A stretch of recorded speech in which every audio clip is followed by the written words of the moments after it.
Boston is often called Beantown because in colonial times, a favorite local food was molasses-baked beans. As the story goes, sailors knew that they were approaching the harbor as they began to smell the molasses-baked beans. But in recent times, both the name and the dish have fallen out of favor. It's up to you to put Boston beans back on the map. Don't worry, you don't have to make baked beans. Make any dish you wish, as long as it features the beans you see here on this table. I think the key to a great bean dish is texture. Undercooked, overcooked beans are not really that appealing.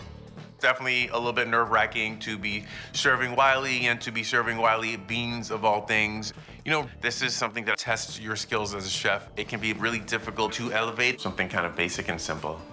The winner of this quickfire will win a trip to Napa, courtesy of Terlato Wines. I really want to win this. My girlfriend deserves a vacation. She works hard. I would love to take her away to Napa on a romantic getaway. Chefs, even with this humble ingredient as the highlight of your dish, we still expect you to make something innovative. You have 1 hour and full access to the Top Chef Pantry in the Analon Cookware. And your time starts now.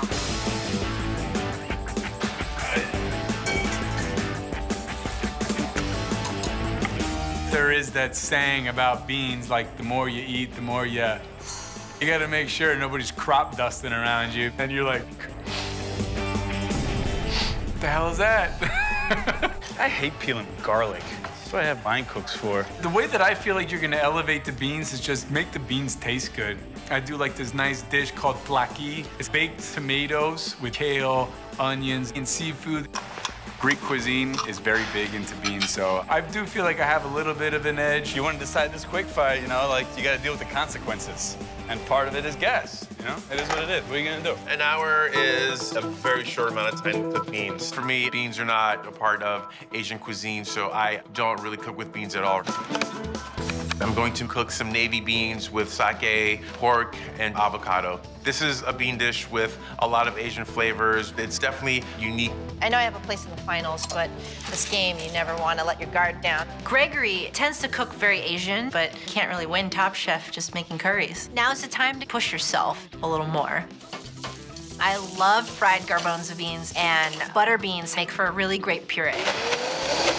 I want to take it to the next level and puree the bacon into the bean puree, really infuse that flavor. I got into Top Chef to challenge myself and see what different techniques I can come up with. When I saw Wiley, I knew exactly what I was gonna make. He loves eggs.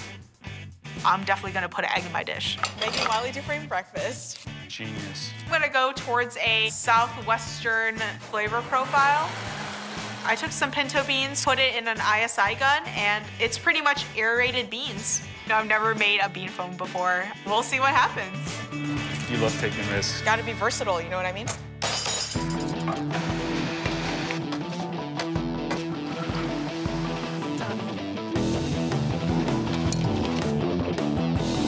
Is there any seafood? Plaki and seafood, they really go well together.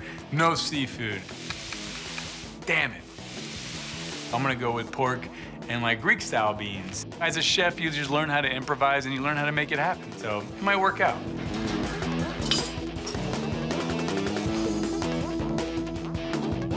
My bean foam, it's not really gonna look appealing, but this is one way where you can get every component on the spoon.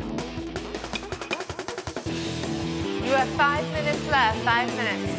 I see May doing foam and beans. It just looks like, you know, that's not something I would want to eat. Hands up, utensils down.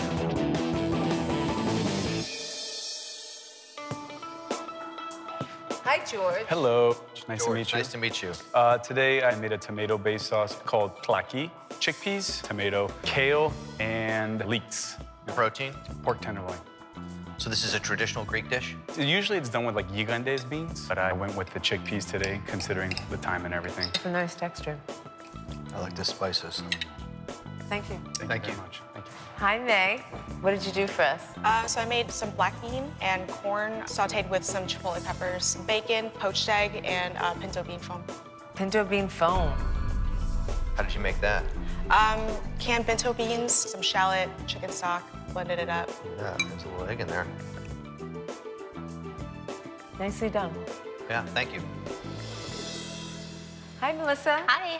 I made a seared pork tenderloin with bacon, butterbean puree, and roast carrots and some fried chickpeas. Beans are not really sort of the focus of this dish. Thank you. Thank you, Chef. Hi, Gregory. Hi, Padma. Today we have navy beans with sake, ham, and avocado. A few carrot chips on top. Ham hock, a mirepoix with ginger, shallots, serrano chilies. Finished with a little olive oil. Are these navy beans? They are. That's my favorite bean. Okay. There's some bitterness at the edge of it. Sake? Yes, Chef. Interesting. Thank you, Gregory. Thank you. Thank you very Thanks, much. Chef. They clearly did not like my dish. This is not the taste I want to be leaving in the judges' mouths so close to the Top Chef finals. So how did our chefs do overall, Wiley? I think they did a great job. There was some really fun stuff out here. George, I think you had some very nicely cooked beans, and I did like the spicing that you used. I wasn't so sure that it needed the pork. You chose a nice bean, and you dressed it up nicely. Thank you. Melissa, I think in many ways you made a great plate, but I don't know that you necessarily allowed the beans to shine. I was hoping to see the bean be more of the star.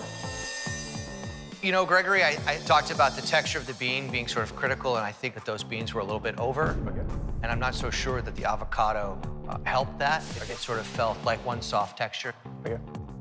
Man, at first I was a little concerned. Your dish is not the most appealing of the four, but I really saw that there were some nice textures there and flavors that I thought worked really well. And I think using the bean in two ways was a nice touch. Thank you. Wiley, tell us who won this quick fire. So I think the chef who really highlighted the ingredient the best was May. It took 12 quickfires for me to finally win one, and it was with beans. Napa, here I come. I'm gonna get wasted. I really liked the surprise. I loved going through, poking into that yolk, and I think that the yolk mixed with those beans really nicely.